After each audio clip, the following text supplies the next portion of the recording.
उपेंद्र कामत या आणि बाकीचे पदाधिकारी या सर्वांचा मी अत्यंत आभारी आहे की त्यांनी ह्या व्यासपीठावरून मला माझे विचार मांडण्याची संधी दिली. माझ्यासमोर बसलेले माझ्यापेक्षाही वयाने, मानाने, ज्ञानाने श्रेष्ठ असणाऱ्या सर्व ज्येष्ठ नागरिकांना विनम्र अभिवादन करून मी माझ्या व्याख्यानाला सुरुवात करतो. आजच्या कार्यक्रमाचा विषय आहे उतार वयातील विस्मरण. आता उतार वय म्हणजे नक्की केव्हा म्हणायचं? आजच्या ग्लोबलायझेशनमुळे तरुण मुलं मुली वयाच्या 22व्या वर्षी ग्रॅज्युएट, डबल ग्रॅज्युएट होतात आणि साधारणपणे 25व्या वर्षी कॉर्पोरेट कंपनीमध्ये कामाला जातात. 25 ते 35, 35 ते 45 या 20 वर्षाच्या कालखंडामध्ये तंत्रज्ञानामध्ये प्रचंड बदल होतो आणि तीच कंपनी त्या उमेदवाराला VRS किंवा CRS घ्यायला लावते, कंपल्सरी रिटायरमेंट स्कीम. मग 45 हे काय रिटायरमेंटचं वय झालं का? तर विरुद्ध बाजूला वैद्यकीय क्षेत्रामध्ये वेगवेगळे संशोधन, रिसर्च प्रोजेक्ट, अँटीबायोटिक्स, सेमिनार्स याच्यामुळे माणसाचं सरासरी आयुष्यमान 60 वरून 70, 80 पार 85 पर्यंत पोचले बरं का. मग 45 ते 85 या 40 वर्षाच्या कालखंडामध्ये आपण आपलं आयुष्य आनंददायी आणि आरोग्यदायी कसं ठेवायचं यासाठी मी तुम्हाला काही सूचना सांगणार आहे. आजचा व्याख्यानाचा विषय उतार वयातील विस्मरण. तुम्हाला मी बरोबर माझं हे व्याख्यान वगैरे असं काय म्हणणार नाही, फक्त 45 मिनटं मी तुमच्याबरोबर छान गप्पा मारणार आहे. 45 मिनिटानंतर तुमच्या मनामध्ये काही शंका निर्माण होणार आहे, त्या तुम्ही मला बिनधास्त कुठलाही संकोच न करता विचार. असा तो प्रश्नोत्तराचा 15 मिनिटाचा कार्यक्रम संपूर्ण 1 तासाचा कार्यक्रम आहे. आता विस्मरणाचा त्रास तुम्हाला, मला, जगातील 100% लोकांना विस्मरणाचा त्रास आहे. त्यामुळे दिल्ली विसरलो, रुमाल विसरलो, अरे बापरे मला डेमेन्शिया तर झाला नाही ना, अशी भीती मनामध्ये अजिबात बाळगू नका. विस्मरणाचा त्रास हा सगळ्यांचा आहे. फक्त त्याची तीव्रता वाढली की मग तो एक आजार समजला जातो आणि त्या आजाराला स्मृतिभ्रंश किंवा डेमेन्शिया किंवा अल्झायमर अशा नावाने तो ओळखला जातो. 1907 साली अलॉइस अल्झायमर्स नावाच्या शास्त्रज्ञाने आपल्या संशोधनातून असं सिद्ध केलं की जसं माणसाचं वय वाढत जातं तशी त्याची स्मरणशक्ती हळूहळू कमी वाटते. बाकीच्या शास्त्रज्ञांनी पण विचार केला, अरे हा काय म्हणतो ते बरोबर आहे रे बाबा, वयाचा आणि स्मरणशक्तीचा काहीतरी संबंध आहे. जसं वय वाढतं तसं माणसाची स्मरणशक्ती हळूहळू कमी व्हायला लागते. त्याला त्याचं म्हणणं पटलं आणि बाकीच्या शास्त्रज्ञांनी पण मान्य केलं की हो बाबा, वयाचा आणि स्मरणशक्तीचा नक्कीच काहीतरी संबंध आहे. अशा तऱ्हेने त्याच्या संशोधनाला त्याचंच नाव देऊन टाकलं आणि अशा तऱ्हेने हा विस्मरणाचा आजार हा अल्झायमरचा आजार म्हणून ओळखला जाऊ लागला. आणखी संशोधन होत गेलं. मेंदूला रक्तपुरवठ्यात करणाऱ्या वाहिन्यांमध्ये बॅड प्रोटीन जमा झाल्यामुळे स्मृती केंद्रांपर्यंत रक्तपुरवठा योग्य प्रमाणात न झाल्यामुळे हळूहळू माणसाला विस्मरणाचा त्रास सुरू होतो. त्याला डेमेन्शिया असं म्हणतात. अल्झायमर आणि डेमेन्शिया वेगळे भाऊ बरं का, दोघांचं काम एकच, ते म्हणजे माणसाला विस्मरणाच्या गड्डेमध्ये ढकलणे. मित्रांनो, तुमच्या मनामध्ये शंका येत असेल की मी बरोबर 45 मिनटं का म्हणतोय, आता चांगला माहीत हातात आला आहे, चांगला 1-1.5 तास तुम्ही बोला. तर त्यासाठी मी तुम्हाला शाळेमध्ये घेऊन जातो बरं का. शाळेमध्ये असताना पहिलीमध्ये आपल्याला एक कविता होती, देवा तुझे किती सुंदर आकाश, सुंदर प्रकाश सूर्यदेव, किंवा घाल घाल पिंगा वाऱ्या माझ्यापर्यंत जातो माहेरीच्या सुवासाची बरोबर. किती सुंदर कविकल्पना आहे. त्या कवितेतला प्रत्येक शब्द आजही आपल्याला आठवतो आहे बरोबर. आता 45 आता तुम्ही म्हणाल की 45 मिनिटामध्ये तुम्ही 45 मिनिटामध्ये माणसाचे कॉन्सन्ट्रेशन, एकाग्रता हे बरोबर राहते. ते जर थोडं वाढलं की मग तो माणूस त्या विषयाकडे तेवढं कॉन्सन्ट्रेशन करत नाही, इकडे तिकडे बघतो, वेगळ्या वेळेला. मी तुमच्यावरती जे वेळ येऊ देणार नाही बरं का. बरोबर 45 मिनिटामध्ये माझं व्याख्यान संपणार. त्याच्यानंतर 15 मिनिटं प्रश्न बरं. आता आपण आपल्या विषयाला सुरुवात करूया. या विस्मरणाच्या आजाराचा आपल्या शरीरावरती काय परिणाम होतो? कमजोर वाचाशक्ती म्हणजे अशा आजारी माणसाला समोरच्या व्यक्तीबरोबर सुसंवाद साधता येत नाही. बोलताना त्याला शब्द आखावे लागतात. तो बोलताना अडखळतो. तो सलग बोलू शकत नाही. हा आपल्या शरीरावरती परिणाम होतो. त्याला कुशल हालचाली करता येत नाही. आता कुशल हालचाली म्हणजे काय? सायकल चालवणं, स्कूटर चालवणं, कार ड्राईव्ह करणं, कॉम्प्युटर ऑपरेट करणं, स्मार्टफोन ऑपरेट करणं, त्या ॲपमध्ये कसं जायचं, ते कसं ओपन करायचं, त्याला काही सुचत नाही. इतकंच काय, समोरची वस्तू असते ओळखीची पण त्याला त्याचं नाव आठवत नाही. नेहमीच्या परिचयातली वस्तू असते. तांब्याचं भांडं पेला आहे, तांबे, आपल्याला पटकन आठवत नाही याला काय म्हणतात म्हणून विचार करतो. इतकंच काय, आपल्या सोसायटीमध्ये राहणारी माणसं ओळखीची, नेहमी येणारी, नेहमी आपल्याला भेटणारी, त्यांची नाव आठवत नाही. अरे बापरे, त्याचं नाव आता काय मी विसरलो, आता ह्याच्याबरोबर मी संभाषण कसं करणार, अशी वेळ काटावेला येते. इतकंच काय, हळूहळू आजार वाढायला लागल्यानंतर आम्ही वैद्यकीय परिभाषेमध्ये त्याला ADL असं म्हणतो. ADL म्हणजे काय? Activity of daily living. म्हणजे अशा आजारी माणसाला त्याला दैनंदिन व्यवहारसुद्धा करता येत नाही. उदाहरणार्थ, आंघोळ करणं, कपडे घालणं, जेवणं, यासाठी त्याला मदतनीसाची गरज लागते. That is a extreme stage of Alzheimer's. अशा आजारी माणसांची सेवा करणाऱ्या त्यांचे नातेवाईक, त्यांची मित्रमंडळी यांना आम्ही सलाम करतो. फार कठीण काम असतं अशा आजारी माणसाला हँडल करणं. मित्रांनो, आता ह्या आजाराची कारणं कशामुळे होतो आहे? कारण काय? तर डिजनरेशन ऑफ द सेल्स म्हणजे मेंदूमधल्या रक्तपेशींचा, त्या पेशींचा नाश झाल्यामुळे माणसाला हळूहळू विस्मरणाचा त्रास सुरू होतो. वॅस्क्युलायटिस, मी तुम्हाला मगाशी सांगितलं की मेंदूला रक्तपुरवठा करणाऱ्या वाहिन्यांमध्ये बॅड प्रोटीन जमा झाल्यामुळे माणसाच्या स्मृती केंद्रापर्यंत रक्तपुरवठा योग्य प्रमाणात न झाल्यामुळे माणसाला हळूहळू विस्मरणाचा त्रास होतो. पोस्ट ट्रॉमॅटिक म्हणजे तुम्हाला उदाहरण देतो म्हणजे पटकन लक्षात येईल. पूर्वीच्या हिंदी पिक्चरमध्ये तुम्हाला माहिती असेल, हिरो कार ड्राईव्ह करत असतो आणि कार ड्राईव्ह करत असताना त्याचा ॲक्सिडेंट होतो, तो बेशुद्ध पडतो. मग त्याला उचलून हॉस्पिटलमध्ये आणतात. मग तो शुद्धीवर आल्यानंतर अरे मैं कौन हूँ, मैं यहाँ कौन आया मुझे, हे लोक कौन आया वगैरे असे तो प्रश्न करतो. मग डॉक्टर त्याला ट्रीटमेंट देतात, औषधोपचार करतात आणि हळूहळू असा आजारी माणूस बरा होतो. थोडक्यात मला काय म्हणायचं आहे की अपघाताने सुद्धा तात्पुरता माणसाला विस्मरणाचा त्रास होऊ शकतो. ब्रेन ट्यूमर, डोक्यामध्ये जर ब्रेन ट्यूमर झाला असेल तर ब्रेन ट्यूमरच्या आजूबाजूची स्मृती केंद्र नष्ट झाल्यामुळे माणसाला हळूहळू विस्मरणाचा त्रास होऊ शकतो. व्हिटॅमिन B12ची जर तुम्हाला डेफिशियन्सी असेल तरीसुद्धा तुम्हाला विस्मरणाचा त्रास होऊ शकतो. तुमच्या फॅमिली डॉक्टर्स किंवा डॉक्टरकडनं वैद्यकीय सल्ल्यानुसार तुम्ही B12 गोळ्यांचे सप्लिमेंट चालू केले तरी तुम्हाला त्याच्यापासून आजार थोडा आराम पडू शकतो. टॉक्सिक कन्झम्पशन्स. आता टॉक्सिक कन्झम्पशन्स म्हणजे काय? पान, बिडी, सिगारेट, तंबाखू, चरस, गांजा, दिस ऑल टॉक्सिक मटेरियल.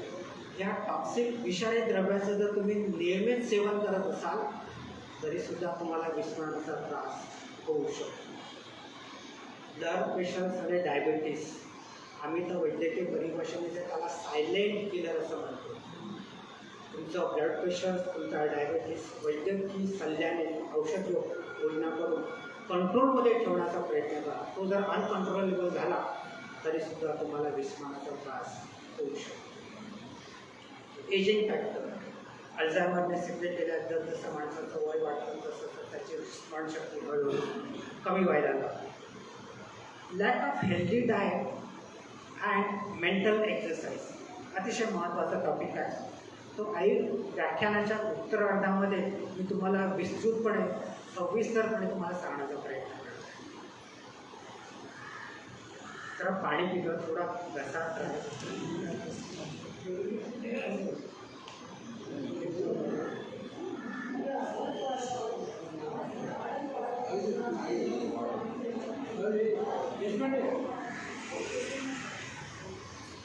आवाजाचा काही प्रॉब्लेम आहे का? आवाज ऐकायला येत नाही बरोबर. अजून मोठा करू का?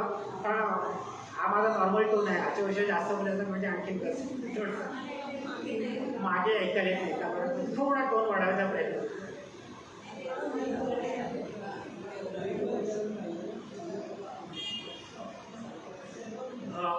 मला वाटते मी आता बरेच आवाज जरा फरक पडलाय का तुम्हाला आवाजामध्ये?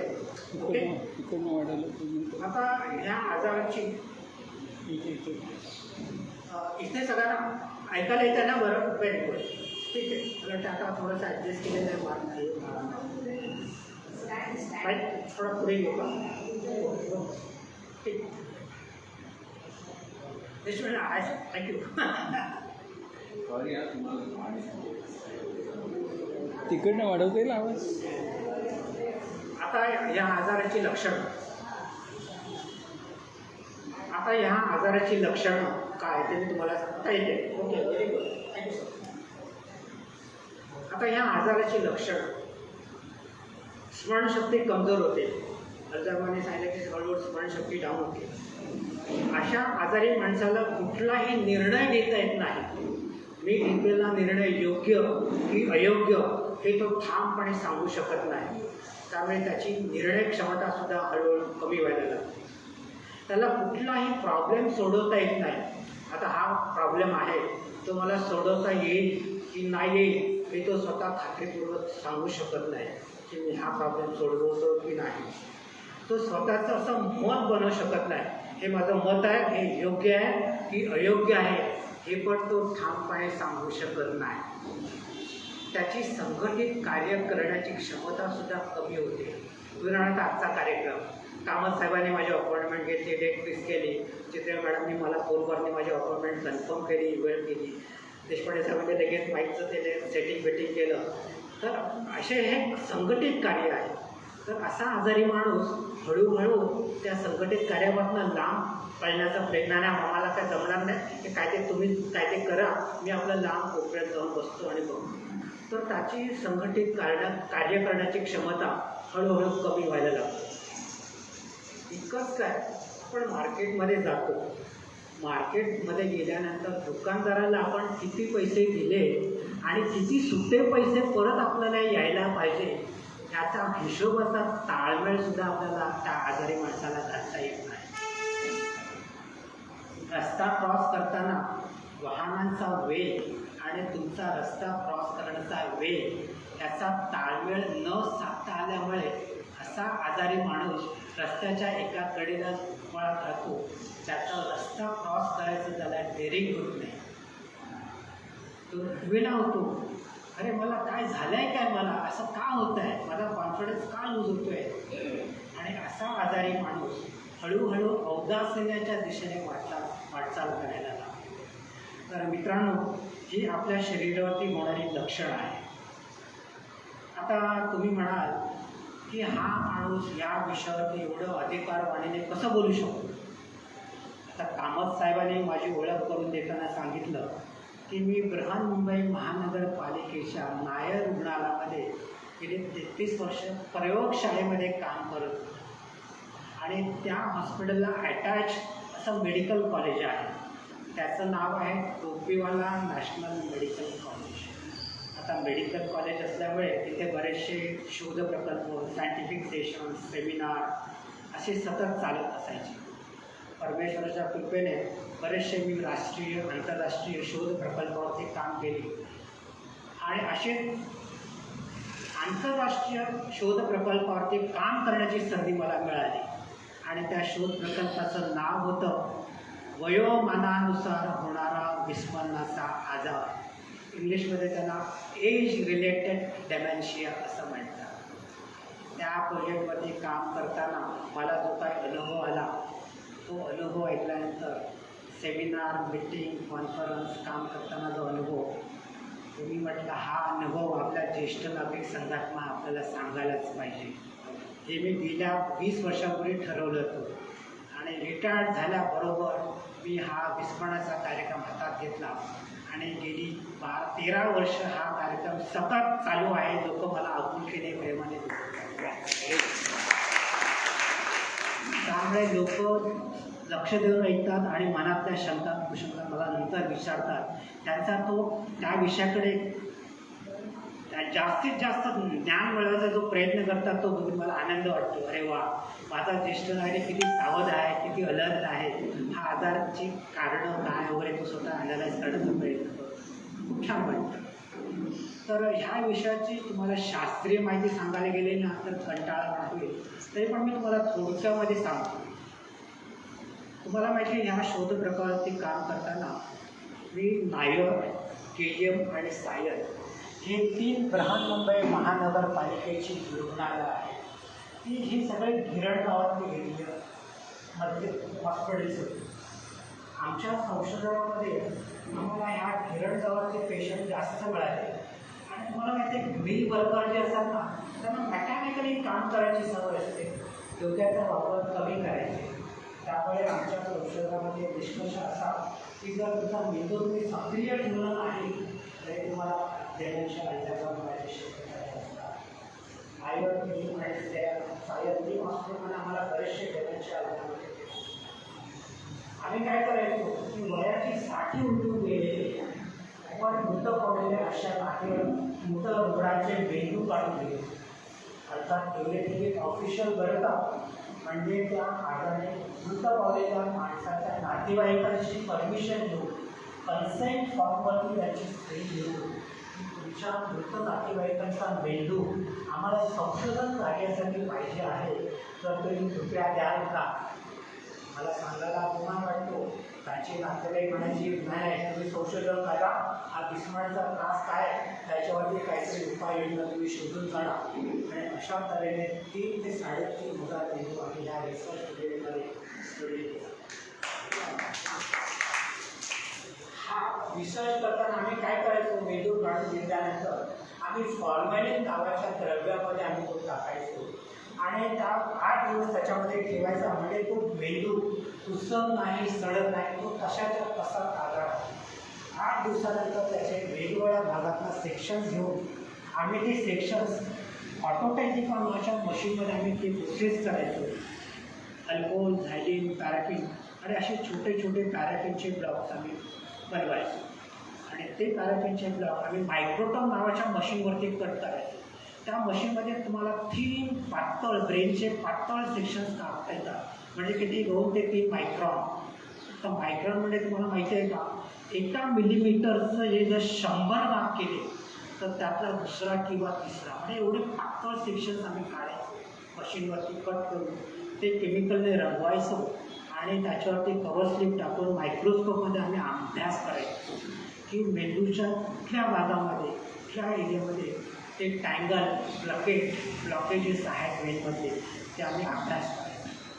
आणि मग आम्ही असं एक पोस्टर करायचो की त्या माणसाचं वय, तो काय काम करायचा आणि कुठल्या भागामध्ये जास्त टँगल्स किंवा प्लकेट्स किंवा ते ब्लॉकेजेस झालेले आहेत त्याचं आम्ही पोस्टर बनायचो. Mild, moderate and severe. Mild म्हणजे थोडेसे मिळालेले, मॉडरेटमध्ये मध्यम आणि सिव्हिअर म्हणजे जास्त प्रमाणात ते प्लकेट्स टँगल्स आहेत. असे आम्ही ते पोस्टर बनवायचो आणि अमेरिकन डॉक्टरबरोबर आम्ही चर्चा सोबत करायचो की त्याच्यावरती आपल्याला काय करता येईल, कुठल्या भागामध्ये कुठे झालं आहे, त्याला त्रास होते याचा अभ्यास करायचा. तर ही झाली ह्या आजाराची थोडक्यात माहिती. आता हे बॅड प्रोटीन आहे त्याला आम्ही टाउ प्रोटीन, TG3, थायोफ्लेविन असे हे न्यूरॉन आणि न्यूरोफायब्रिनमध्ये ते जमा होतात आणि त्याच्यावरती आम्ही अभ्यास करायचो. तुम्हाला एक गोष्ट सांगायला हरकत नाही, आमच्या संशोधनाला अजून पाहिजे तेवढं यश आलेलं नाही. आमचं संशोधन असं चाललेलं आहे की बॅड प्रोटीन जे जमा होत आहे ना ते आपल्याला रिव्हर्स करायचं आहे. ते रिव्हर्स अजून करणं आम्हाला जमलेलं नाही. आमचे प्रयत्न चालू आहेत.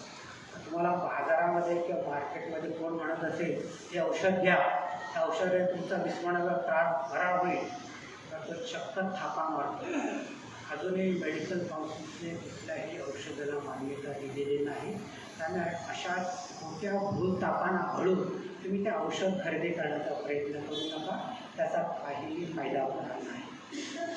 बरं का मित्रांनो आणि मैत्रिणींनो, आता हा माझी शास्त्रीय माहिती मी इथे थोडक्यात सांगतो की तुम्हाला थोडीशी कंटाळा आहे. आपण थोडंसं पुढे करूया. आता आपण महत्त्वाच्या भागाकडे येतो आहे, तो म्हणजे हा आजार आपल्याला कसा लांबवता येईल, त्याच्यावरती काय आपल्याला करता येईल. अतिशय महत्त्वाचा टॉपिक आहे, तर आपण त्याच्यावरती आता कॉन्सन्ट्रेशन करूया. प्रतिबंधक उपाय किंवा हा आजार कसा लांबवता येईल. माझं पहिलं मुद्दा आहे वजन. तुमचं वजन हे तुमच्या उंचीच्या योग्य प्रमाणामध्ये पाहिजे. आम्ही त्याला वैद्यकीय परिभाषेमध्ये बॉडी मास इंडेक्स असं म्हणतो, BMI. म्हणजे उदाहरणार्थ माझी उंची आता 5.5 फूट आहे, तर माझं वजन हे साधारणपणे 60 ते 65 पाहिजे. ते जर 75 किंवा 85 असं असेल तर ते चालणार नाही. कारण आपल्या शरीरामध्ये एक हृदय नावाचा जो पंप अहोरात्र आपल्यासाठी काम करत असतो, त्याला पायाच्या तळव्यापासून डोक्याच्या मेंदूपर्यंत रक्तपुरवठा करायचा. तुमचं हे एक्स्ट्रा वजन हे तुम्ही त्या पंपावर टाकलेला एक्स्ट्रा लोड आहे, त्याला तुम्ही जास्त कार्य देत आहे, त्याच्या फंक्शनिंगमध्ये अडथळा येण्याची शक्यता. म्हणून तुम्ही तुमचं वजन तुमच्या शरीरावरती बेकायदा बांधकाम होऊ नका. संपूर्ण सभागृहामध्ये नजर टाकल्यानंतर माझ्या लक्षात आलं आहे, हा माझ्यासमोर बसलेला ज्येष्ठ नागरिक खूप अलर्ट आहे. मॉर्निंग वॉक, इव्हिनिंग वॉक करून करून आपलं वजन बरोबर कंट्रोलमध्ये ठेवलेलं आहे. कुणी मला असा जाडापाडा दिसत नाही. सगळे मस्त स्लिम आणि ट्रिम आहेत. जोरदार टाळ्या होऊन जातात. सगळे छान व्यवस्थित स्लिम आहेत. सगळे मॉर्निंग वॉक, इव्हिनिंग करतात. बरोबर सगळ्यांनी तब्येत मेंटेन केलेली आहे. दुसरं आहे माझं की तुम्ही तुमच्या आहारामध्ये फळांचा समावेश करा. फळ, मला माहिती आहे की फळं थोडी महाग आहे, पण सीझनल फ्रूट्स तुम्ही खाऊ शकता. मग ते साध्या केळ्यापासून ते सफरचंदापर्यंत. कारण ह्या फळांमध्ये अँटीऑक्सिडंट कपॅसिटी असते. अँटीऑक्सिडंट म्हणजे काय, तर आपल्या शरीरातील विषारी द्रव्यांचा निचरा करण्याची क्षमता या फळांमध्ये असते. म्हणून तुमच्या आहारामध्ये एक तरी फळाचा समावेश करा. All colour fruits are good for the brain activities. मला काही फळांची नावं घ्यायला नक्कीच आवडतील. बेरीज प्रकारातली ब्ल्यूबेरी, ब्लॅकबेरीज, जांभळं, करवंद, पपई, टोमॅटो, सफरचंद. All colour fruits are good for the brain activity. तेव्हा उद्यापासून आहारामध्ये फळाचा समावेश नक्की करा. तुमच्या आहारामध्ये ताज्या भाज्यांचा समावेश नक्की करा. सकाळ संध्याकाळी. आता ताज्या भाज्या म्हणजे शेंगभाज्या, फुलभाज्या, फळभाज्या. नावं घ्यायची आवश्यकता नाही. सगळ्या गृहिणींना, सगळ्या मित्रांना फळभाज्या, फुलभाज्या, शेंगभाज्या माहिती आहे. बाजारात मिळणाऱ्या ताज्या भाज्या, त्याच्याबरोबरच पालेभाज्या, पालक, मुळा, माठ, लाल माठ. पण तो फायबर डाएटसुद्धा तुमच्या पचन संस्थेसाठी अतिशय चांगला. त्यामुळे ह्या फळभाज्या, फुलभाज्या, शेंगभाज्या आणि पालेभाज्यांचा समावेश सकाळ संध्याकाळ तुमच्या आहारामध्ये असणं आवश्यक आहे. ह्याच्या बरोबरीनेच इथे जमलेल्या शाकाहारी लोकांची माफी मागून मी माझ्या मित्रांना, मैत्रिणींना सल्ला देईन, जे मांसाहार करतात त्यांना समुद्रातले मासे म्हणजे पापलेट, सरंगा, सुरमई, करडे. कारण ह्या समुद्रातल्या माशांमध्ये ओमेगा 3 मध्ये जे असतात ती good for the brain activities, omega 3 activities. त्यामुळे तुम्ही माशांचा पण समावेश करायला हरकत नाही. हां, शाकाहारी लोकांसाठी सोयाबीन, सोयाचंक किंवा जवस ह्याच्यामध्ये सुद्धा ओमेगा 3 मुबलक प्रमाणात असेल, त्याचाही त्याने समावेश आहारामध्ये करायला हरकत नाही. तुम्ही चहा, कॉफी घ्यायला हरकत नाही.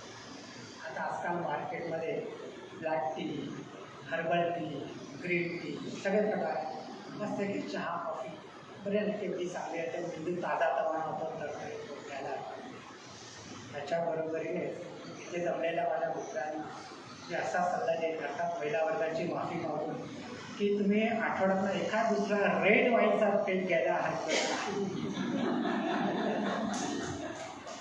हे बघा हे आहे ना हे शास्त्रोक्त पद्धतीने माझे प्रत्येक मुद्दे काढलेत अभ्यासपूर्ण कारण त्या रेड वाईनमुळे तुमच्या ब्रेन ॲक्टिव्हिटीमध्ये नक्कीच थोडा फरक पडतो आणि आयुष्याच्या संध्याकाळी थोडं गंमत म्हणून एका दुसरा पण अतिरेक होताना 1 चा 2 2 चा मग रोज मग ते चालणार नाही कारण आपल्या भारतीय संस्कृतीमध्ये त्याला मान्यता नाही त्यामुळे कृपया त्याचा अतिरेक करू नका पण ब्रेन ॲक्टिव्हिटीसाठी बरं आहे. तुम्हाला मगाशी सांगितलं की व्हिटॅमिन B12चं सप्लिमेंट तुम्ही करायला हरकत नाही की त्याने सुद्धा ब्रेन ॲक्टिव्हिटी तुमची चांगली होऊ शकते. तुम्ही सॅच्युरेटेड फॅट टाळा तर सॅच्युरेटेड फॅट म्हणजे काय चीज पिझ्झा बर्गर ह्याच्यामध्ये मुबलक प्रमाणामध्ये अनसॅच्युरेटेड फॅट टाकलं असतं. ते अनसॅच्युरेटेड फॅट तुमच्या रक्तवाहिन्यांच्या आतल्या बाजूला जमा होत जातं आणि त्यामुळे तुमच्या रक्तप्रवाहाला अडथळा येतो आणि हळूहळू रक्तप्रवाह योग्य प्रमाणात न झाल्यामुळे तुम्हाला विविध आजारांना सामोरं जावं लागतं. पण हे सॅच्युरेटेड फॅट तुम्ही आहारामध्ये टाळा. हां छानसा तुम्ही रस्त्यावरती मिळणारे कांदा बटाटेवडे कांदा भजी बटाटेवडे समोसे खाऊ पण तुम्हाला माहिती आहे की तो रस्त्यावरती तळणारा तो कांदे बटाटावडे कांदा भजी वगैरे तो त्याच तेलामध्ये ते तळत असतो आणि हे रिसायकल झालेलं तेल अतिशय विषारी अतिशय टॉक्सिक ते तुमच्या शरीराला अपायकारक असतं. हा छानपैकी पाऊस पडतो आहे तुम्हाला कांदा भजी खायचा इच्छा मूड आलेला आहे तुमच्या पार्टनरला सांगा की कांदा भजी करते तिने बनवलेली कांदा भजी नक्कीच शुद्ध तेलातली असेल अशी मला गॅरंटी आहे. त्यामुळे असे घरामध्ये बनवलेले कांदा भजी समोसे बटावडे खायला हरकत नाही पण रस्त्यावरचे तुम्ही शक्यतो टाळा असा माझा तुम्हाला प्रेमळ सल्ला आहे. मित्रांनो ह्याच्या बरोबरीनेच तुम्ही लो फॅट कंटेंट म्हणजे काय की दूध दही ताक आईस्क्रीम ह्याचं सेवन करायला हरकत नाही. त्याच्यामध्ये लो फॅट कंटेंट असतं त्यामुळे ते सेवन करायला काहीही हरकत नाही. मित्रांनो आणि मैत्रिणींनो आता मी तुम्हाला रक्ताभिसरण वाढवणारा व्यायाम सांगणार आहे बरं का. याच्यासाठी मी तुम्हाला कुठल्याही व्यायामशाळेमध्ये जायला सांगणार नाही. घरच्या घरी तुम्हाला मी तो व्यायाम सांगणार रक्ताभिसरण वाढवणारा व्यायाम.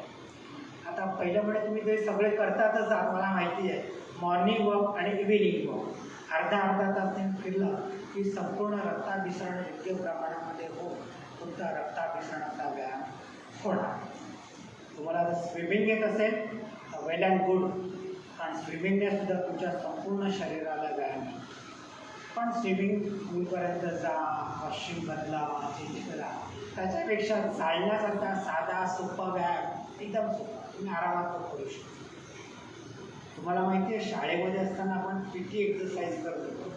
तुम्ही ह्या वयामध्ये सुद्धा ते PT एक्सरसाइज करा कारण सांध्याच्या नियमित हालचालीमुळे तुमच्या सांधे कार्यक्षम राहतील. त्यामुळे ह्या वयात सुद्धा घरात किंवा मोकळ्या मैदानामध्ये तुम्ही PTचे व्यायाम करू शकता. तुम्ही हास्य क्लब पण जॉईन करा आणि ज्येष्ठ नागरिक मुलांना हास्य क्लब निघाला मोठमोठ्याने हसायचा हा हा लोक म्हणतात काय मूर्खासारखं हसतायत घरच्या लोकांना आनंदी ठेवा आणि मग हसा. पण तुम्हाला एक सांगू का तुम्ही घरातल्या घरात जरी आरशाच्या समोर मोठ्याने जोरजोराने हसलात ना की तुमच्या चेहऱ्यावरचे स्नायूंना एक्सरसाइज मिळतो आणि तुमचा चेहरा असा तपटवीत आणि तजेलदार होतो. त्यामुळे बाकीचे लोक काय म्हणतात ते लक्षात नका मस्त आरशाच्या समोर उभं राहायचं आणि मोठमोठ्याने हसायचं. तुमचा चेहऱ्याच्या स्नायूचा व्यायाम करा. काही काय ज्येष्ठ नागरिक क्लब मला क्लॅपिंग क्लब आहे. क्लॅपिंग क्लबमध्ये म्हणता हा क्लॅपिंग क्लब जेव्हा तुम्ही जोरजोराने टाळ्या वाजवता तेव्हा तुमच्या तळ हातावरचे ऑक्युप्रेशनचे बिंदू ॲक्टिवेट होतात आणि तुमचा रक्ताभिसरणाचा व्यायाम चांगला. घरच्या घरी साधे सोपे उपाय मी तुम्हाला सांगतो बरं का. चला टाळ्या वाजून झालं हास्य क्लब झाला आता शारीरिक व्यायाम. रक्ताभिसरणाचा व्यायाम संपला आता शारीरिक व्यायाम. शारीरिक व्यायाम काय तर योगासनं. आपले पंतप्रधान नरेंद्र मोदी यांनी योगासनाचं महत्त्व जागतिक स्तरावरती पटवून दिलेलं आहे. योगासनं येत असतील तर योग्य मार्गदर्शनाखाली तुम्ही योगासनाचा व्यायाम करा. येत असतील तर नियमित तुम्ही योगासनं करा. मग ते घरातल्या घरात पण कोकणात मध्ये पण तुम्ही करू शकता. योगासनं करता करता सुद्धा तुम्ही घरची साफसफाई पण करू शकता बरं का. कसं माहिती आहे, समजा छतावरती जळमटं झालेली आहे, हातामध्ये झाडू घ्या, ताडासनामध्ये जा आणि ते जळमटं साफ. तुमचे पार्टनर खुश, अरे वा जळमटं वगैरे साफ झाले, तुम्ही खुश, माझा ताडासनाचा व्यायाम झाला. Benefit from the both side. अशा आपण कामं करायचे benefit from the both side. सोफ्याखाली किंवा कॉटखाली जर धूळ साफली असेल तर वज्रासनामध्ये बसा आणि झाडूने ती धूळ साफ करा. वज्रासनाचा व्यायाम झाला, कॉटखाली धूळ साफ. Benefit from the both. तर घरची साफसफाई झाली. तुम्ही ह्या वयामध्ये सुद्धा पत्ते खेळू शकता. रमी खेळा. कुठला सिक्वेन्स आला करायचा आहे, कुठला पत्ता आला, कुठला पत्ता गेला, अप्रत्यक्षपणे तुम्ही तुमच्या मेंदूला व्यायाम. तुम्ही कॅरम खेळा.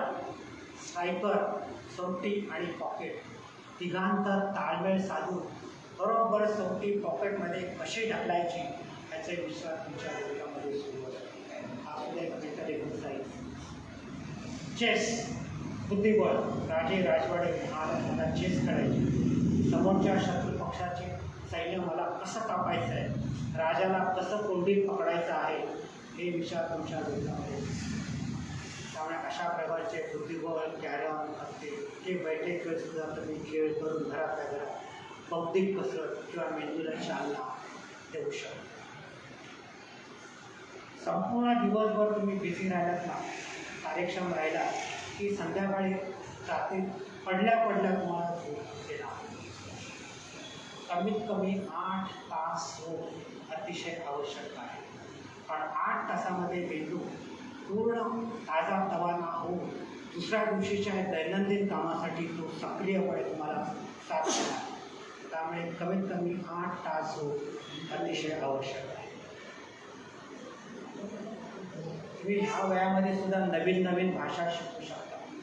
तुमच्या सोसायटीमध्ये राहणारे मद्रासी, बंगाली, पंजाबी यांच्याकडनं रोज एक शब्द, मग एक वाक्य, असं करून हळूहळू तुम्ही सुद्धा नवीन भाषा शिकू शकता. वाद्य, ह्या वयामध्ये सुद्धा तुम्ही वाद्य शिकू शकता. पेटी, तबला, माऊथ ऑर्गन, फ्लूट ते शिकताना सुद्धा अप्रत्यक्षपणे तुम्ही मेंदूला व्यायाम देणार आहात. स्मार्टफोन, आजकाल सगळे स्मार्टफोन वापरतात. स्मार्टफोनमध्ये तुम्ही तुमच्या शाळेतल्या कॉलेजातल्या मित्रमैत्रिणींना भेटू शकता, त्यांच्यावर सुसंवाद साधू शकता, विचारांची देवाणघेवाण करू शकता, कॉम्प्युटर करू शकता. तुम्ही लायब्ररी पण जॉईन करा. लायब्ररीमध्ये नवीन लेखकांचे विचार, समाजाचा मानसिक कल कुठल्या दिशेने चाललेला आहे त्याची कल्पनासुद्धा तुम्हाला त्या वाचनामधून मिळू शकते. त्यामुळे वाचनालय जॉईन करा, नवीन नवीन पुस्तकं. मित्रांनो आणि मैत्रिणींनो, याचा पुढचा महत्त्वाचा टप्पा आहे म्हणजे स्ट्रेस मॅनेजमेंट, तणावाचं व्यवस्थापन. मी तुम्हाला समाजातले 2 उदाहरणं देतो. उदाहरण दिलं की तुमच्या पटकन लक्षात येईल. राजेश खन्ना सुपरस्टार स्वतःच्या आकडीमध्ये कमेंटीमध्ये हळूहळू समाजापासून दुरावला गेला आणि दारूच्या वचण्यापायी जसा. परवीन बाबी अतिशय छान ॲक्ट्रेस, पण समाजापासून गेली, एकलकोंडी झाली आणि राहत्या घरामध्ये केव्हा म्हणून पडले हे शेजाऱ्यांना पण कळलं नाही. 3-4 दिवसानंतर सडलेल्या अवस्थेतली बॉडी तिची दरवाजात तोडून बाहेर पडावी लागली. मित्रांनो आणि मैत्रिणींनो, तुम्ही ह्या ज्येष्ठ नागरिक क्लबमध्ये येत चला, विचारांचा आदान-प्रदान करा, तुमचा मेंदू सतत सक्रिय ठेवा, समाजापासून दूर जाण्याचा प्रयत्न करू नका, एकलकोंडे राहू नका. तुम्हाला नम्र विनंती आहे. त्यामुळे समाजापासून दूर जाणाऱ्या गोष्टी तुम्ही शक्यतो टाळा. तुम्ही सिलेक्टिव्ह मेमरी करा. सिलेक्टिव्ह मेमरी म्हणजे काय की आयुष्यातल्या चांगल्या गोष्टी लक्षात ठेवा, वाईट गोष्टी विसरून जायचा प्रयत्न करा. सामाजिक कार्यकर्ता करत असताना ज्युनियर असतो कार्य आलेला नुकता सभासद झालेला तुमचा पटकन इन्सल्ट करतो, तुमचा अपमान करतो, तुम्हाला अरे हा काल नाही आला मला शिकवतो. मग अशा वेळेला तुम्ही ह्याचा मी सूड घेईल, मी प्रतिशोध अशी सुडाची मनामध्ये ठेवू नका. फॉरगेट अँड फॉरगिव्ह, विसरून जा आणि त्याला क्षमा करा. कारण तुम्ही प्रतिशोध, सूड, रिवेंज, तुम्ही सध्या तुमचं मानसिक स्वास्थ्य तुम्ही हळूहळू गमावून बसाल. त्यामुळे अशात जर कोणी अपमान केला तर फॉरगेट अँड फॉरगिव्ह हे तत्त्व कायम लक्षात ठेवा. विसरून जायचं आणि आपण आपल्या पुढच्या कार्यक्रमाला लागायचं. मित्रांनो आणि मैत्रिणींनो, मी तुम्हाला मगाशी सांगितलं की माणसाचं सरासरी वयमान काही 80-85पर्यंत पोचले. त्यामुळे झालं काही आता प्रत्येक घरामध्ये सुपर सिनियर सिटीजन्स आता हळूहळू दिसायला लागलेले आहे.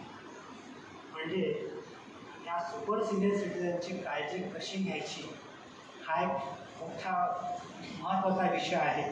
त्याच्यात एक सेपरेट लेक्चर होऊ शकतं, पण मी तुम्हाला थोडक्यामध्ये तुम्हाला माहिती सांगतो. मी तुम्हाला उदाहरण देतो. आई आणि मुलगी ह्या दोघींचा संवाद. आईचं वय आहे वय वर्ष 80 आणि मुलीचं वय आहे वय वर्ष 60. आता मी त्या दोघींचं संभाषण दुपारचे 2 वाजलेले आहे. ती मुलगी आईला काय म्हणते माहिती का, की आई तुला काय कळतं की नाही काय की 2 वाजले तर अजून झोपून आहे का, आता जेवण बिवडचा काय विषय आहे की नाही. हां आता नुसते आईला नुसतं डोक्याला ताप झालेला आहे. आईने खुशी बलतली आणि भिंतीकडे तोंड करून. तुम्ही तुमच्या घरातल्या सुपर सिनियर सिटीजनबरोबर अशी भाषा कधीही वापरायची नाही.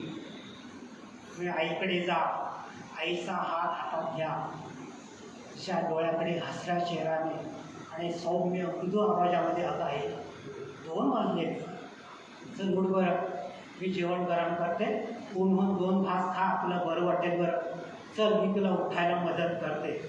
मी तुला उठायला मदत करा, मला खात्री आहे आई पण उठणार, मला रिस्पॉन्स देणार आणि ते जेवायला बसणार.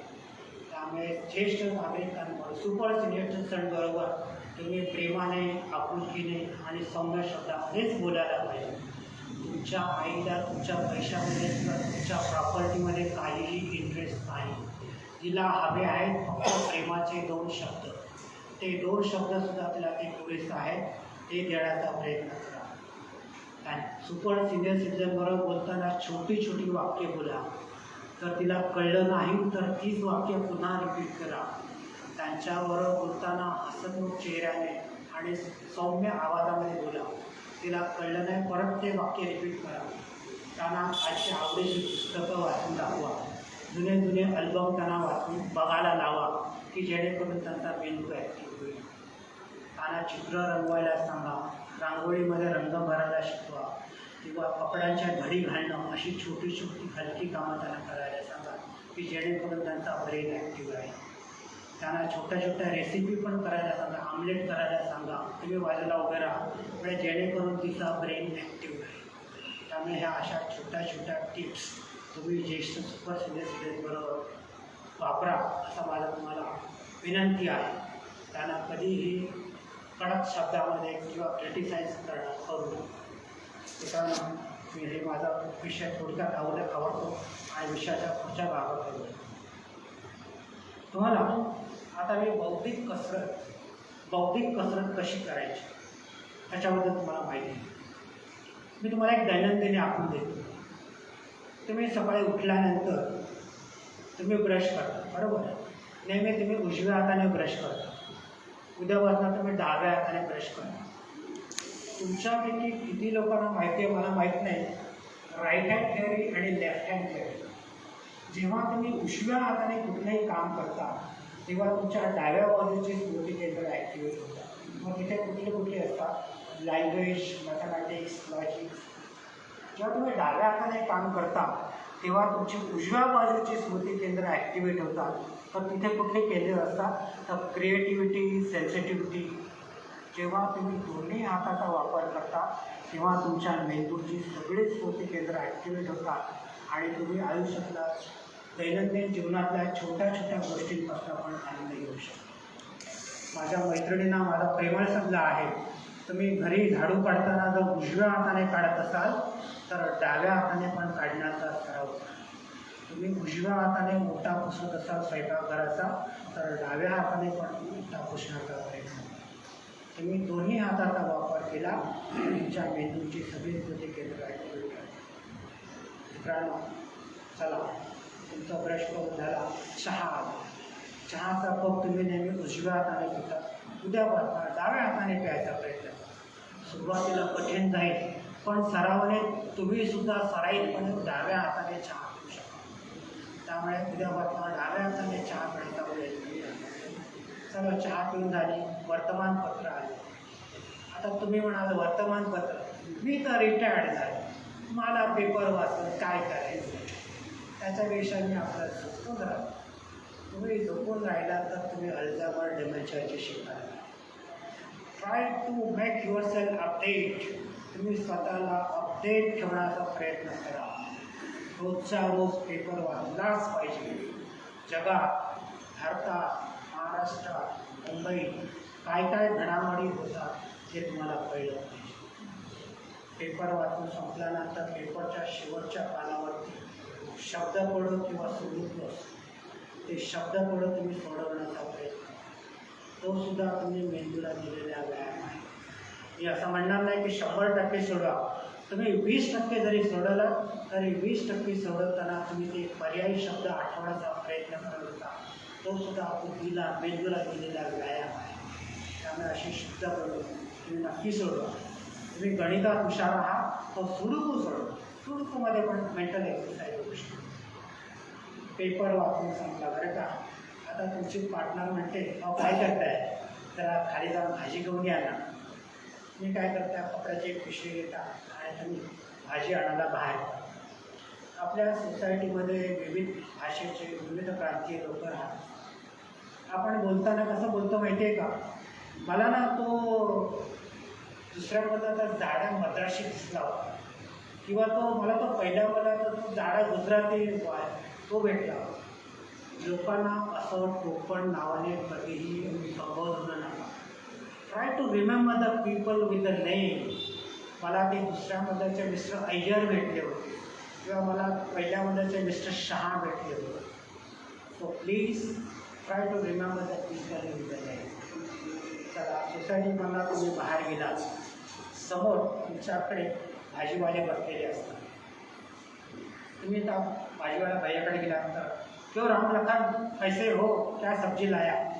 तो राम लखन लगेच शेजारच्या भाजीवाल्याला काय म्हणतो माहिती आहे का, अरे ये बड़े साहब है, ये सोसाइटी में रहते हैं, कार लेके घूमते हैं, हमेशा मेरे पास आते हैं और भाजी लेते हैं और मुझे नाम से पहचानती है.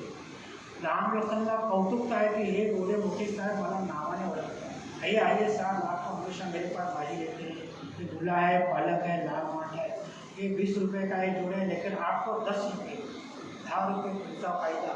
राम लखन खुश की मला नावाने. सेम थेअरी फिश मार्केटमध्ये काय काय शेवंतात कसे पापलेट दिले, 1200 रुपये. 1200 नको रे बा, मी चालले. नाही नाही बाईसाहेब थांबा, आपण एकमेकांना ओळखतो. तुम्हाला मी हे 800 रुपये, 400 रुपये. So benefit from the both. So please try to recognise the people in the name. चला, भाजी आली, माशा आली, छान दिवस. वामकुक्षी. वामकुक्षी म्हणजे डाव्या कुशीवर काढलेली झोप. ती झोप फक्त एका कुशीवरून दुसऱ्या कुशीवरती परतवण्या इतकीच. ती जर तुम्ही 2 किंवा 3 तास केली तर चालणार नाही. ती फक्त 15 मिनटं किंवा अर्ध्या तासाचीच पाहिजे. पॉवर नॅप आम्ही त्याला इंग्लिशमध्ये म्हणतो. तुम्ही जास्त झोपला तर रात्रीच्या झोपेचं खोबरं झालं. त्यामुळे जास्त झोपायचं नाही. वामकुक्षी झाल्यानंतर मेंदूला विश्रांती मिळेल, तो ताजा तवाना होतो आणि दैनंदिन जीवनामध्ये तुम्हाला मदत करायला लागतो. संध्याकाळ झाली, चला छानपैकी इव्हिनिंग वॉक, अर्धा तासाचं एक चक्कर भाजीच्या निमित्ताने बाहेर पडायचा. रक्ताभिसरणाचा व्यायाम मॅथमॅटिकचा. चला, संध्याकाळी आल्यानंतर आपण सगळेजण काय करतो माहिती आहे, ते टी व्हीवरती ते सगळ्या सिरियल बघत, ते सून आणि सासू मग सुनेने असं केलं, मग सासूने असं केलं, मग तिथं असा होते तसा असं तर त्याची कुरघोडी केली आणि तसं लोक ना वेडं करून टाकतात. ते काय शाह पक्षा वगैरे आपले टी व्ही सिरियल तुम्ही अजिबात बघू द्या, ते कटक कारस्थानं आपल्याला नको आहे. त्याच्याविषयी तुम्ही काय करा माहिती आहे, जुन्या काळांचे मस्ती चॅनलचे म्युझिक चॅनल लावा, तिथे जुनी जुनी गाणी लागलेली असतात. असं एक मस्ती चॅनल लावलं तर तिथे जुनं गाणं चालू असतं.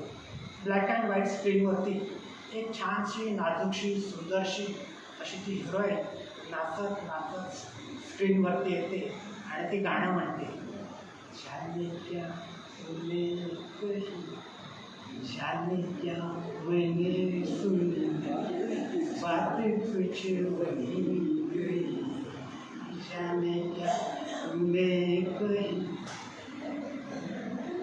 सगळे मस्त एन्जॉय करतात, बरं वाटतं मला. आता तुमच्या शेजारी तुमची पार्टनर बसलेली असते, ती तुम्हाला विचारते, हो काय हो ही हिरोईन कोण आहे, काय एवढं ओळखता येत नाही, वैदा रहमान. हो अच्छा वैदा Rahman, which picture, Pyaasa, who is a director, रुदर, which year, 1957. This is a sort of mental exercise. त्यामुळे अशा जुन्या गाण्यांना सुद्धा तुम्ही मेंटल एक्सरसाइज बौद्धिक कसरत करू शकता आणि तुमच्या पार्टनरला पण तो आनंद देऊ शकता. सो मित्रांनो आणि मैत्रिणींनो, तुम्हाला संपूर्ण दैनंदिनी छान मजेशीर पद्धतीने तुम्हाला सांगितलं ती करायला काही कठीण नाही, एकदम सोपं रोजच्या दैनंदिन भागामध्ये होणार. तुमचा बौद्धिक कसरत ॲटोमॅटिक होणार आहे. तुम्हाला माहिती आहे की ह्या शोध प्रकल्पाच्या निमित्ताने मी अमेरिकेत न्यूयॉर्कमध्ये वास्तव्याला होतो. तिथे अमेरिकन संस्कृती मी जवळना बघितली. अमेरिकन संस्कृती माहिती आहे तुम्हाला कशी आहे. मुलगा मोठा झाला ना, हे बाबा चल आता तुझं घर सेपरेट, तू तुझं घर आणि काय करतो सेपरेट, इथं राहायचं नाही, तुला घरात. मग घरामध्ये कोण म्हातारा आणि म्हातारे, वेळ जात नाही. मग काय करतात, बॅगा मारतात आणि बॅगा घेऊन ते अटलांटिक सिटीमध्ये कॅसिनो खेळायला जातात. अटलांटिक सिटीमध्ये कॅसिनो टॉवरच्या टॉवर आहे, मी स्वतः बघितले. तिथे जाऊन ते कॅसिनोज खेळत असतात. कॅसिनोज म्हणजे जुगाराचे अड्डे. तिथे ते जुगार खेळत असतात, बराचसा लॉस होतो. आणि तुम्हाला माहिती आहे की जुगारामध्ये गेलेला पैसा काय परत रिकवर होत नाही. पण हे जुगारी असतात ना, ते जिद्दी असतात, नाही नाही मी रिकवर करणार, मी रिकवर करणार. हॉटेल बुक करतात आणि तिथे राहतात आणि दुसऱ्या दिवशी परत येऊन आणखी जुगार करत बसतात. भरपूर लॉस होतात, फ्रस्ट्रेट होतात, घरी जातात. घरी बोलायला कोण नाही. मग काय कुत्री मांजरी घरामध्ये पाळायला लागली आहे. आता आपण पण हल्ली ते त्यांचं अंधारून करत कुत्री मांजरी घरात पाळायला लागली. आमच्या गावच्या ठिकाणी उंदराच्या कुत्र्याच्या घरात हातात एक विषाणाची घेऊन जाऊ. तर असलं काहीतरी ते कुत्री म्हणजे पाळण्यापेक्षा तुमच्या घरातल्या माणसांना प्रेम द्या, आपुलकी द्या. मग काय फ्रस्ट्रेशन वाढत जातं. ती कुत्री मांजरे तुम्हाला साथ देतील, पण शाब्दिक संभाषण होत आहे. Rate of dementia goes on increasing. तुम्हाला माहिती आहे the rate of dementia is much more higher in America rather than India. American डॉक्टरांना आश्चर्य वाटायचं, अरे इकडे इंडियामध्ये डेमेन्शियाचा रेट कमी कसा काय, आमच्याकडे जास्त कसं काय. ते अभ्यास करायला इकडे या. त्याने का बघितलं, तुम्हाला माहिती आहे आपली भारतीय संस्कृतीमध्ये जानेवारी टू डिसेंबर, मकर संक्रांत, रक्षाबंधन, होळी, गणपती, दिवाळी, 12 महिने संवत्सरांची घ्यायचे. त्याच्यावर आपले पारंपरिक कार्यक्रम, ओटी भरण, मंगळागौर, उंज, आपण सगळे नातेवाईक एकत्र येतो. ही माझी सून, हा माझा भाचा, हा माझा पुतण्या, ही माझी सून इकडे काम करतो, तो तिकडे काम करतो. अप्रत्यक्षपणे तुम्ही तुमच्या मेंदूला व्यायाम देतो. हा सुद्धा एक मेंटल एक्सरसाइज आहे. त्यामुळे अशा कौटुंबिक समारंभाला तुम्ही अर्जावून जा की जेणेकरून तुमची बौद्धिक कसरत होत राहील. त्यामुळे आपल्याकडे हा रेट कमी आहे. तर आता झालं आहे काय की आपण अमेरिकन संस्कृतीवर अंधाकरण करायला लागलेलं आहे आणि हळूहळू आपल्याकडे पण आता डेमेन्शिया आल्यावरचा रेट वाढत चाललेला आहे. तेव्हा मित्रांनो आणि मैत्रिणींनो, उगाचच त्या अमेरिकन संस्कृतीचा उदव करण्यापेक्षा आपण आपल्या भारतीय संस्कृतीचा अभिमान बाळगला पाहिजे असं मला वाटतं. मित्रांनो आणि मैत्रिणींनो, माझी व्याख्यानाची 45 मिनिटं संपली बरं का. आता जोरदार टाळ्या व्हायला पाहिजे.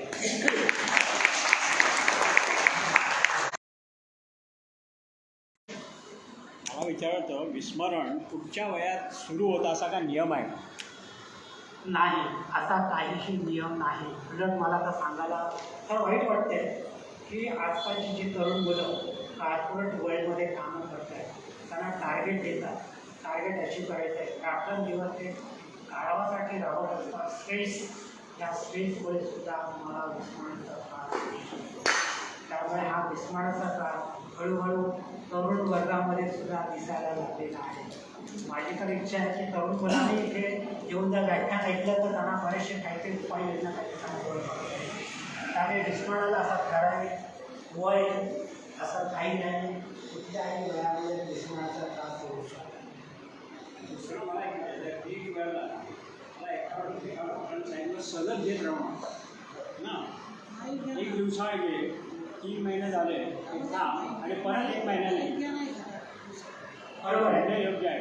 हो, हे बघा काय सांगायचं की व्हिटॅमिन डेफिशियन्सीचे जे सप्लिमेंट असतो ते तुम्ही ठराविक मर्यादेमध्ये घ्यायचं. पण त्याचे कुठल्याही गोष्टीचे जसे तुम्ही एनिथिंग एक्सेस हे पॉयझन, त्यामुळे अति गोळ्याचा अतिरेक पण तो तुम्हाला टाळला पाहिजे.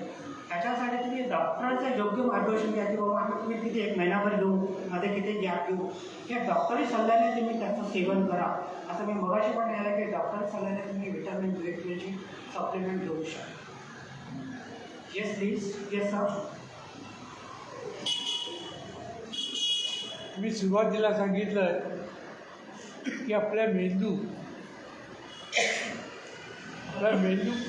जसं जसं वय वाढतं तसं क्रयशक्ती कमी होते. बरोबर. तुम्हाला सांगायचं आहे 1920 साली आपल्याकडे एका महान माणसाचा मृत्यू झाला. लोकमान्य बाळ गंगाधर टिळक ह्यांचा मेंदू इंग्रजांनी मागितला होता. आता आपण म्हणजे त्यावेळेला इंग्रजांना कळलं होतं की ही क्रयशक्ती कमी होते आणि ही क्रयशक्ती याच्यात कुठे आहे, कधी आहे, होय की नाही. आज आपल्याकडे होतं. आता मी काय सांगतो की मी जेव्हा इकडे येतो आतमध्ये तर प्रत्येकाला भेटतो. आता सर प्रत्येकाला हाय कसं काय बरं अंक आहे तो काय नावं सकाळी इकडे नवीन आला कोणी तर त्या खुर्चीत बसायचं नाही आहे, स्टेजवर यायचं, काम करायचं, काहीतरी बोलायचं, काय सांग मग तू विनोद सांग, कथा सांग, काय गाणं काही नक्कल केली ते.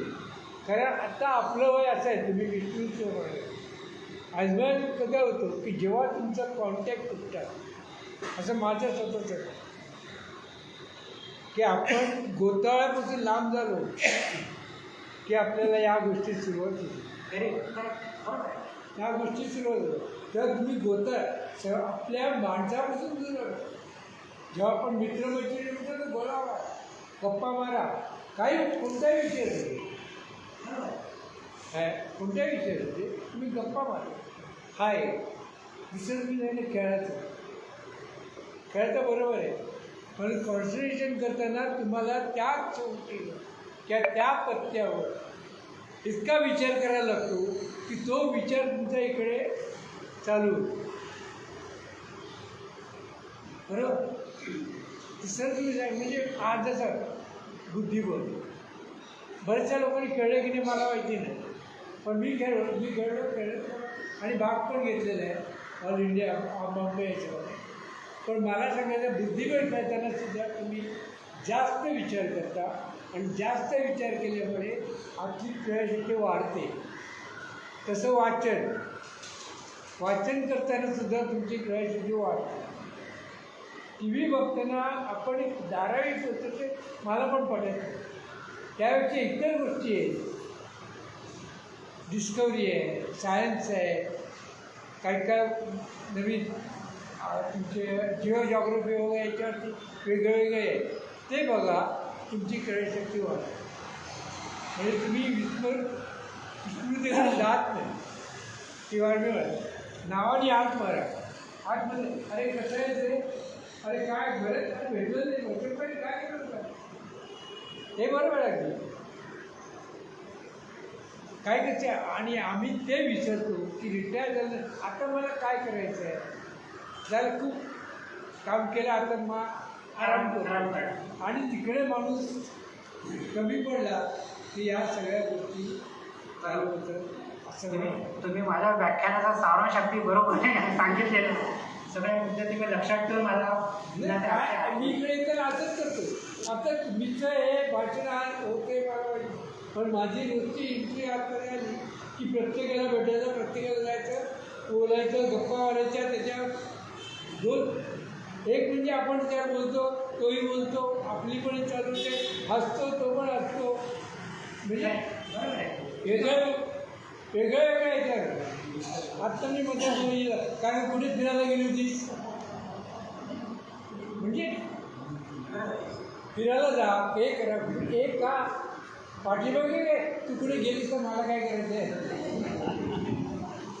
ठीक आहे बरं तुमचा सांगण्याचा उद्देश पुढे बरोबर आहे या मला मी आता एक काय म्हणालो आमच्याकडे हे सगळे ज्येष्ठ आहेत ना तुम्ही एक करा तुम्हाला बाकीच्या गोष्टी काही आता करण्यात पटल्या का ना अरे बा हे खरं कंप्लेंट ठेवण्यासाठी या गोष्टी आवश्यक आहे आलं का हे अत्यावश्यक अजून कोणाला येस येस सगळ्या गोष्टी तुम्ही एकदम उत्तम एक्सप्लेन केल्या माझा एक प्रश्न की आपण जे रोज फळं खातो मी तर रोज फळं खातो तर ते फळांचं आपल्या शुगरवरती काय इफेक्ट होतो म्हणजे शुगर वाढते की काय चांगला प्रश्न आहे तुमचा चांगला प्रश्न हां त्यांना फळं तुम्ही खायचं म्हणताय तर त्यातली शुगर असते तर शुगरमुळे आपलं डायबिटीजवरती कंट्रोल तर तुमचा प्रश्न संपला आहे ओके तुमचं नाव काय दांडिका रडून दांडिका आणि दुसरा प्रश्न म्हणजे की 8 तास झोप तुम्ही सांगितली पण या वयामध्ये 8 तास झोप कधी येत नाही साधारण किती पाहिजे ओके त्याचे दोन्ही प्रश्न मला म्हणजे 8 तासाचं उत्तर देऊ हे बघा आणि फळांबद्दल प्रश्न विचारला की फळामध्ये जी साखर असते त्याने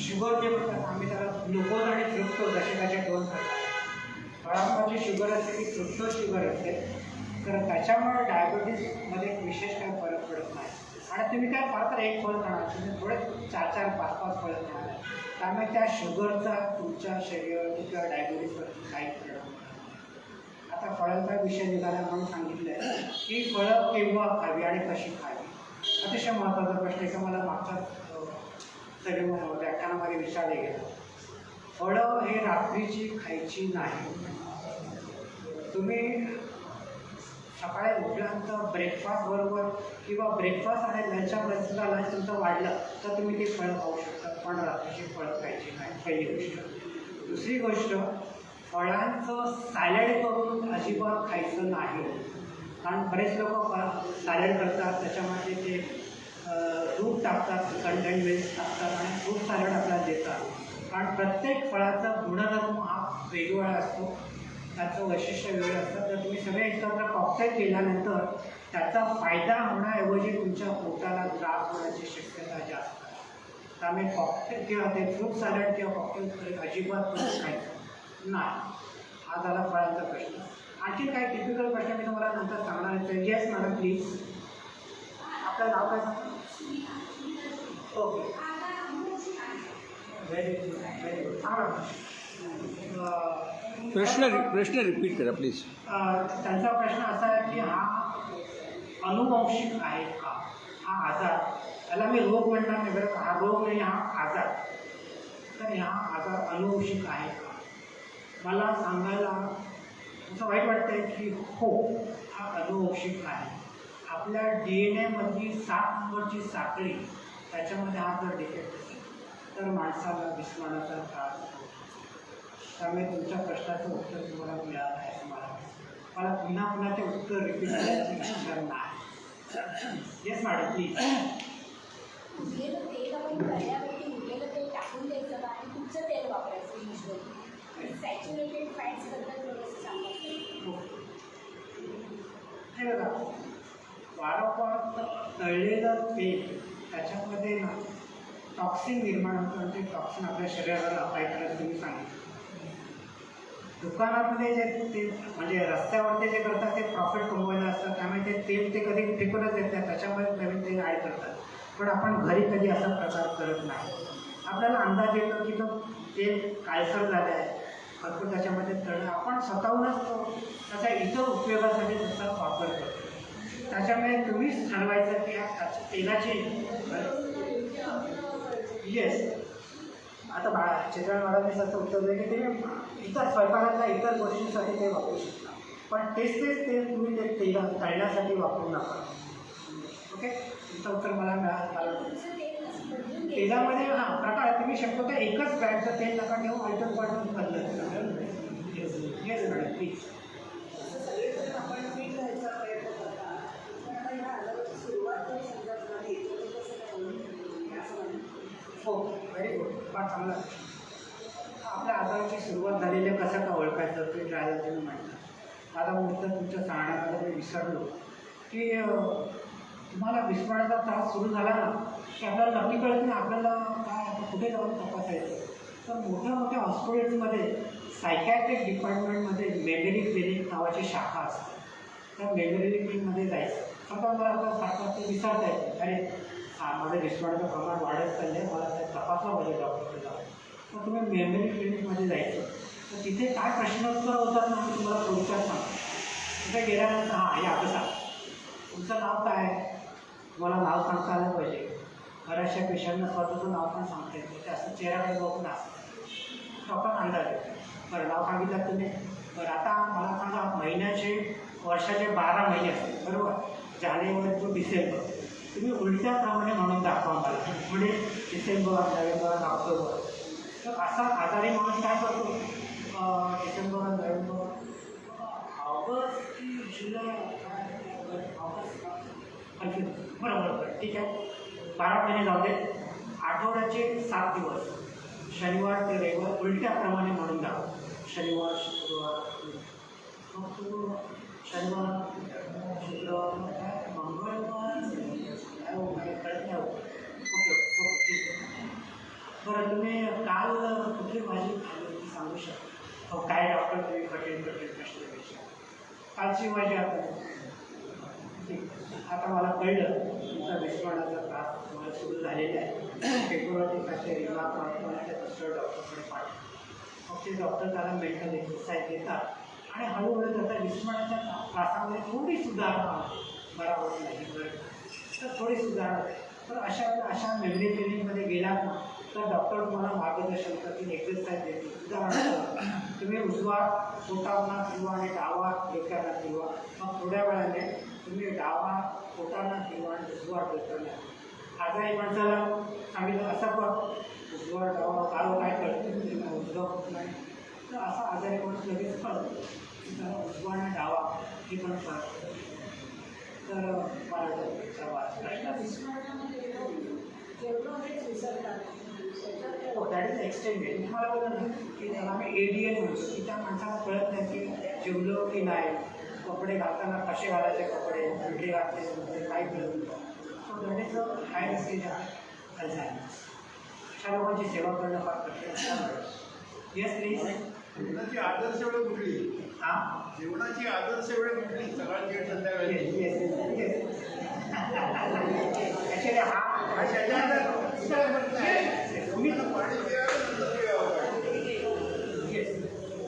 जेवणाच्या अगोदर अर्धा तास तुम्ही पाणी प्या. जेवताना पाणी कमी प्यायचं. जेवणानंतर पण तुम्ही लगेच जास्त पाणी पिऊ नका, अर्ध्या तासाने तुम्ही पाणी प्या.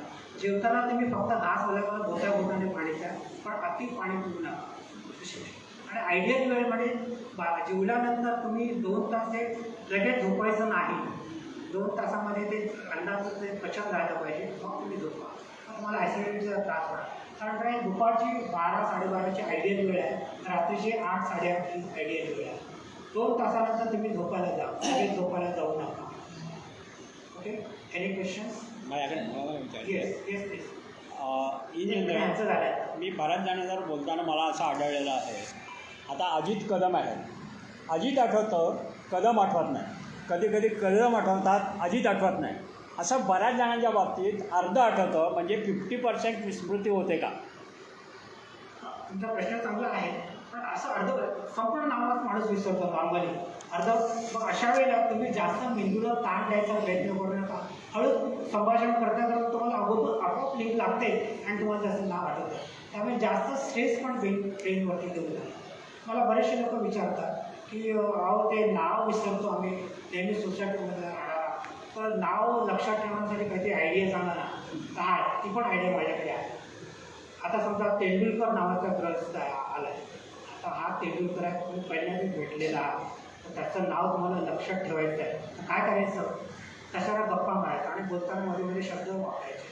तेंडुलकर ते सचिन तेंडुलकर आहे ना क्रिकेटर, तो तुमच्या नात्यामधला आहे का? नाही हो, ते आमच्या नात्यातले नाही. बरं कशाला गप्पा मारायचे. मग थोडा ते श्याम तेंडुलकर कार्टुनिस्ट, ते तुमच्या नात्यातले नाही हो, ते पण आमच्या नात्यातले नाही. फक्त कशाला गप्पा मारायचे. थोडा वेळ परत म्हणाल अहो ते विजय तेंडुलकर साहित्य तुमच्या नात्यातले आहेत नाही हो, ते पण आमच्या नाही. पण तेंडुलकर असं 3 वेळा सबकॉन्शियस माइंडमध्ये तुम्ही नाव रजिस्टर केलं. 4थ्या वेळेला तो आला ग्रस्त, ही इज मिस्टर तेंडुलकर. तर अशा तऱ्हेच्या ट्रिक्स तुम्ही वापरू शकता. आणि आपण रेफरन्स करतो ना की ते मग बरोबर बरेच लोक मोबाईलमध्ये नंबर सेव्ह करताना खाली आता अजित कदम विस्मरणावरती लेक्चर देणार त्या स्मृती भविष्य असं खाली घे. हां म्हणजे अजित कदम कोण, तर हा स्मृती भविष्यवरती असं तर त्याची आयडिया करून नाव सेव्ह करताना पण त्याला टोपण नाव काहीतरी द्या. तर ते टोपण नाव सगळ्यांना सांगायचं त्यांना करायला याला झाड्या काळा बदलायच्या असं काहीतरी असं कशी काळजी करतो घ्या तुमच्यासाठी.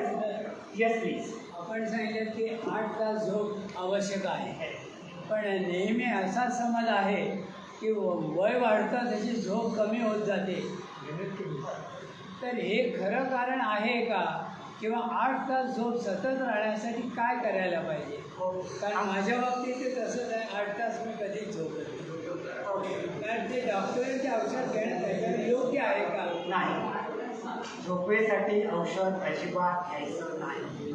संपूर्ण दिवसभर मी मगाशी लेक्चरमध्ये म्हटलं की संपूर्ण दिवस जर तुम्ही सक्रिय राहिला तर थकून तुम्हाला पडल्या झोपायला पाहिजे. पण तुमच्या बाबतीमध्ये कदाचित तुम्ही मध्ये मध्ये पॉवर नॅप घेत असाल, बसल्या दुधी काढत असाल, तर तेवढी वेळ तुम्हाला मेंदूला विश्रांती मिळते, तुमचं झोपेचं पिरियड कमी होतो. बऱ्याच लोकांना काय असतं की झोप येणं रात्रीची, मग तुम्हाला आवड काय की जपमा अध्यात्माची आवड असेल तर जपणं घ्या, देवाचं नाव घ्या, हळूहळू जपमा करता डोळा लागतो, झोप येते. वाचन करा, वाचता सुद्धा तुमचा हळूहळू डोळा लागू शकतो. तर आपल्याला कुठलं आवडतं, कशामुळे आपण त्याच्यामध्ये आपल्याला जीव रमवू शकतो, आनंद वाटतो, तर तसं जपमा किंवा वाचन ह्या गोष्टीची तुम्ही सवय लागली तर तुम्हाला झोपायला हरकत नाही. आणि दिवसभर जर तुम्ही दुपारची झोप तुम्ही वामकुक्षी फक्त 15 मिनिटं किंवा अर्धा तास ते 1 तास 2 तास झाली तर रात्रीच्या झोपेचा झोप येस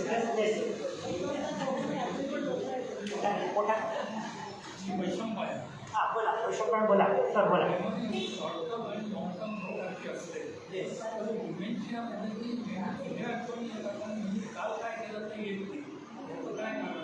आणि दुसरं सिलेक्टिव्ह मेमरी असते असं लक्षात ठेवा. कारण त्या ओळखीच्या आमच्या पेशंट आहे त्यांना हवा कळतो तो खायला हवा असतो, परंतु दुसरी गोष्ट असते तर ती त्यांना समजत नाही. तो विश्वास नको काही माहिती आहे सगळी मात्र त्याची बरोबर. हा मुलाचं नाव आठवत नाही पण सर्व करते तिकडे हे कसं काय. बघा मी शिक्षण देताना मी तुम्हाला सांगितलं की शॉर्ट टर्म मेमरी आणि लॉंग टर्म मेमरी मी त्याचे उदाहरण पण तुम्हाला दिली की आपल्याला पाहिजे ती कविता पण आठवते देवामध्ये किती सुंदर आकर्षण. पण 2 दिवसापूर्वी उदाहरणार्थ आता कामत साहेबांना मी आता 2 दिवसापूर्वी वाढदिवस झाला होता, त्यांना पेन दिलं आणि कामत साहेबांना 2 दिवसाने कामत साहेबांनी मला ते पेन दिलं होतं ना वाढदिवसाला, ते जरा मला लिहायला द्या. तर कामत साहेब म्हणतात की अरे ना अजित तुम्हाला काय पेन काय दिलं नव्हतं बरं का. हां माझा 60वा वाढदिवस झाला होता ना तेव्हा तो कार्पोरचं पेन दिलं होतं, गोल्डन रंगाचं कलरफुल बॉक्समध्ये टाकलेली, त्याला लाल रंगाची सॅटिनची रिबन बांधलेली. म्हणजे 60 वर्ष दिलेलं पेन तर मला लक्षात आहे, पण 2 दिवसापूर्वी दिलेलं pen. So this is a long term memory आणि शॉर्ट टर्म मेमरी. अल्झायमरमध्ये हेच वैशिष्ट्य खासियत आहे की माणसाची लॉंग टर्म मेमरी इंटॅक्ट राहते, पण 2 दिवसापूर्वी काय झालेलं तर आठवतं. आता हे का आणि कसं होतं ह्याच्यावर अजूनही संशोधन झालं तुम्ही ठोसपणे तुम्ही सांगू शकता. आणि दुसरं सिलेक्टिव्ह मेमरी.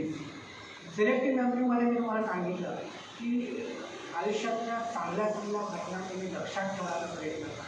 तुम्ही जुना आने माझा अपमान केला आणि मला अजून अशी होती तो असा बोलला हे लक्षात ठेवलं ना तर तो बोलणारा विसरून पण गेलेला असतो.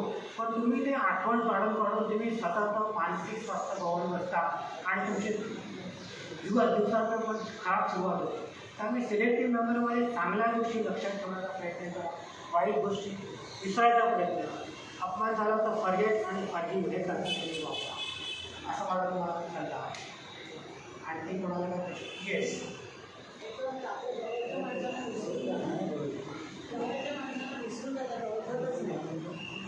हो तुम्हाला बोलत आहे extreme end of the Alzheimer's की त्याला म्हणजे कळतच नाही म्हणजे चलती फिरती लाश त्याला कपडे घालता येत नाही माणूस बरोबर असतो पण त्याला नाव सांगता येत नाही. That is extreme end Alzheimer. अशा माणसांना सांभाळणं. हां बोला. मी आता मध्ये अमेरिकेचं उदाहरण दिलं. हो अमेरिकेत काय परिस्थिती आहे. अमेरिकेच्या ओरिजिनल म्हणजे रेड इंडियन ते तिकडचे ओरिजिन आणि बाकीचे जे आहेत जसं आपल्याकडे कैदी याला वाटत होत्या तिच्या काय पाण्याला त्याचे अमेरिकेत पाठवले जातात. म्हणजे थोडक्यात म्हणजे काय की अमेरिकेत आलेली जी लोकं ती सगळी वेगळ्या वेगळ्या ह्याच्यातून आहेत आणि वेगळ्या वेगळ्या ह्याच्यातून आल्याचा संपर्क कमी असतो. आत्ता आपल्याकडची परिस्थिती काय आहे. आपल्याकडची परिस्थिती हीच आहे. पूर्वी आपल्याकडे असंच होतं म्हणजे माझं स्वतःचं मी म्हटलं तर मी जवळजवळ 18 माणसांच्या कुटुंबात वाढलो. पण आज परिस्थिती काय आम्ही लोकं आमचा एक. आजची परिस्थिती अशी आहे आम्ही लोकं आमचं एक. बरं आम्ही दोघं कमवतो आहे नंतर आमचा एक सुद्धा तो लहानपणापासूनच वेगळा असतो. म्हणजे आपोआप त्याच्यावर थोडा परिणाम होत जातो की हे वेगळं राहतं. बरोबर वेगळं राहतं.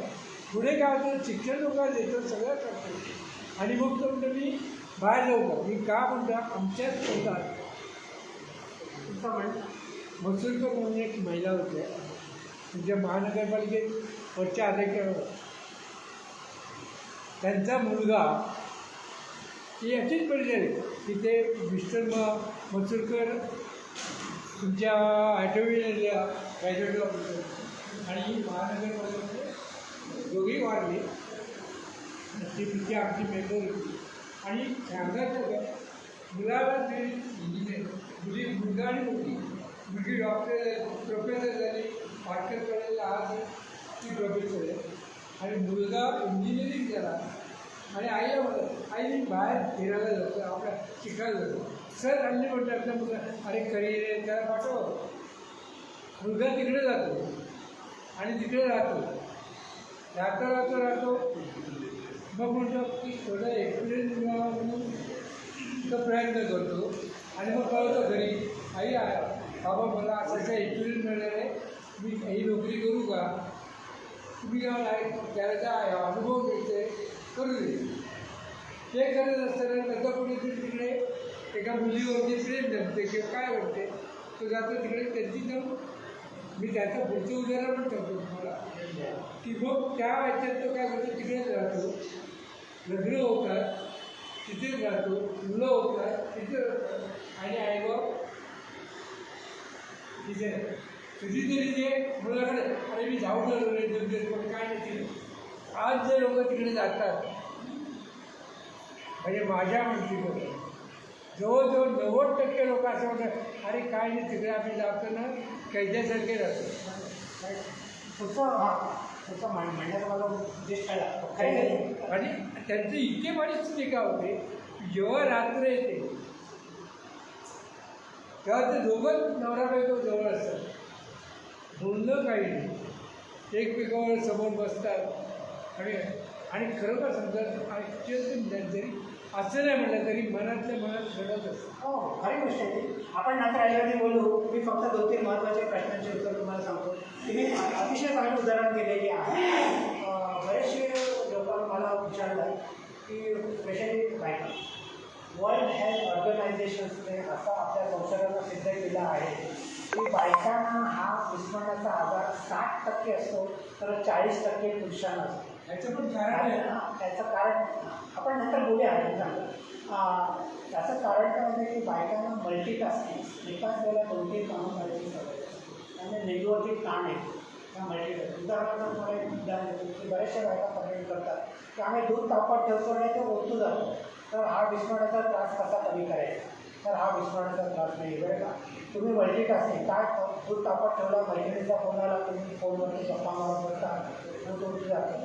किंवा चला दूध यायला वरती वेळेपर्यंत कपड्यांची घडी घालतो तर कपड्यांची घडी घालणं आणि दूध वरती येणं आता टायमिंग युद्ध सणात न जमल्यामुळे दूध ओतली जाते. हां, तर अशा वेळेला मल्टीटास्किंग करून दूध तापवलं तिथेच उभं राहून वरती येईपर्यंत किंवा मैत्रिणीचा फोन आला तिला सांगतो बाई मी दूध तापत ठेवलं आहे गॅस बंद करून ते मग तुझ्याला गप्पा मार दूध कधी ओतू जाणार. तर हे मल्टीटास्किंग तुम्ही शक्य होता. दुसरी गोष्ट मला विचारलं सार्वजनिक विषय काढला की आजकाल अमेरिकन संस्कृतीमध्ये अशी स्थिती झालेली आहे की त्यांना ड्रिंक असं म्हणतात. ड्रिंक म्हणजे डबल इन्कम नो किड. आजकाल तिकडे मुलांना जन्म घालायची इच्छा नसते तरुणांना. हे म्हातारा म्हातारी कपल झालेलं आहे की माझा मुलगा आणि सुनबाई आणि माझा मुलगा न्यूयॉर्कमध्ये मोठा ऑफिसर चांगला पगारावरती आहे. आम्ही त्यांना रिक्वेस्ट करतो की मला नातवंडांचं तोंड बघायचं आहे. तर नातवंडांचा विचार करायचा. ते म्हणतात की नाही नातवंड एका नवाला मिळणार तुम्हाला तुम्ही इथे राहा पाहिजे तर पण आम्ही तिथे राहतो तर सोनेरी केंद्रामध्ये काय मान रमत नाही. तर ते म्हणतात की आजकाल तिथे अमेरिकेमध्ये अशी फॅशन झाली आहे त्यांना जबाबदारी नको असते. मग ते काय करतात जबाबदारी नको मग मुलांचं शिक्षण त्यांच्याचं करिअर हे त्यांना नको असतं. चंगळवाद मजा करायला मग घरामध्ये कुत्री मांजरी काय ते उचलायचा मग एक हाऊसमध्ये टाकले की संपलं. ते कुत्री मांजरी पाडणारी पण अशी संस्कृती तिथे झालेली आहे आणि ती संस्कृती हळूहळू आपल्याकडे कमी जाते. दुसरी गोष्ट आणखी एक मला एक महत्त्वाचा प्रश्न मांडला होता की बरेचसे हुशार मंडळी असतात प्रोफेसर तर काय करायला तर छोट्या गोष्टी विसरतो. एवढा हुशार माणूस छोटी छोटी गोष्ट उदाहरणार्थ आता पाऊस पडते तो प्रोफेसर राहिला नाही तो कॉलेजला चाललेला असतो खाली येतो अरे पाऊस पडतो परत पडती झालं पडत मग आपण हसतो हा एवढा विद्वान प्रोफेसर छत्री पाऊस पडतोय दिसतं ते तो छत्री घ्यायला असा काय विसरतो.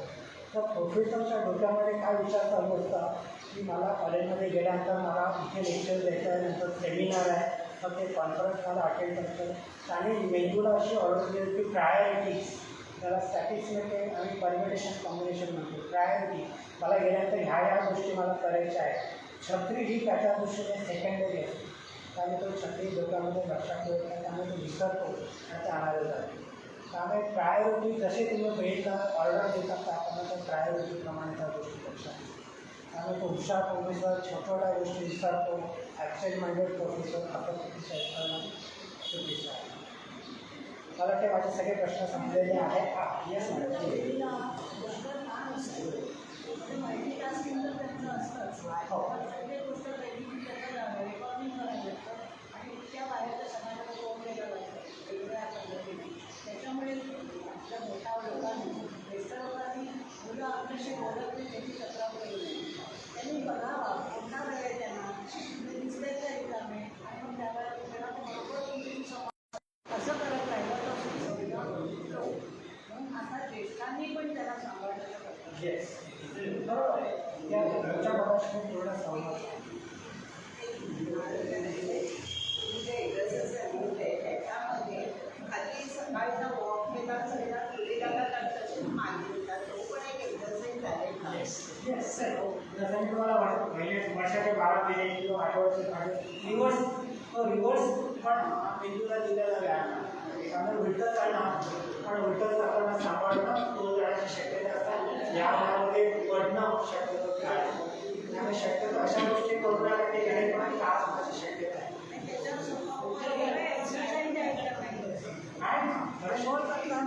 उजव्या हाताने जसं पाणी असणार तसं डाव्या हाताने पण घ्यायचं. त्या दोन्ही हाताने व्यायाम येस म्हणजे जर आम्ही बाजारात जातो 10 गोष्टी आणायच्या असतात घरी फक्त 5 की 6 पडतो येतं 10च्या बाहेर येत नाही. अशा वेळेला सरळ खिशामध्ये डायरी ठेवायची 10 वस्तूची लिस्ट बनवा किंवा मोबाईलमध्ये तुम्ही 10 नावं लिहून ठेवा, जिथे की टिक मारा, जिथे की टिक मारा, 10 वस्तू तुमच्या घरी घ्यायलाच नाही. त्यामुळे तो सुद्धा तुम्ही डोक्याला ताण जास्त देऊ नका, डायरेक्ट ठेवायची आणि टिक मार्क मारून द्यायची. एक मिनिट. ते तुम्हाला ऍक्टिव्हेशन किंवा मानसिक करायचे पण त्याला जाणार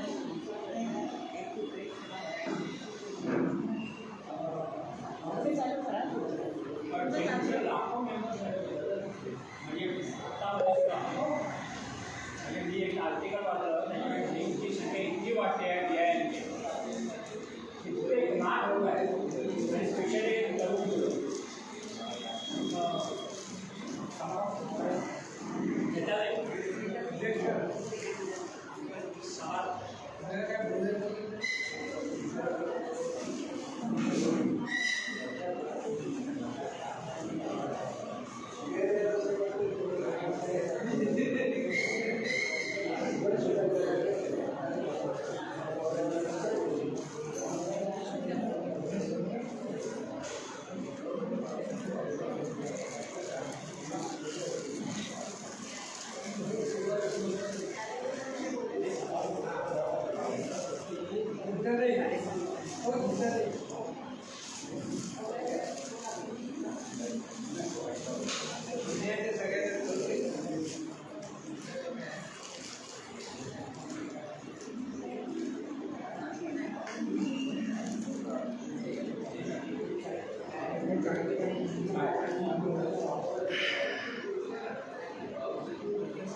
मी शेप झाला एक तारखेला 14/430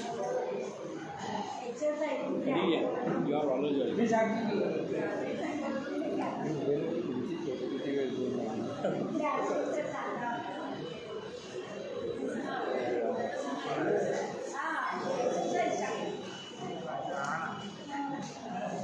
त्याला अगोदर त्याला शाबास केलं तर आमच्याकडे आले त्यांनी मी सगळी माहिती सांगितली आणि खरोखर ही माहिती आपल्याला पाहिजे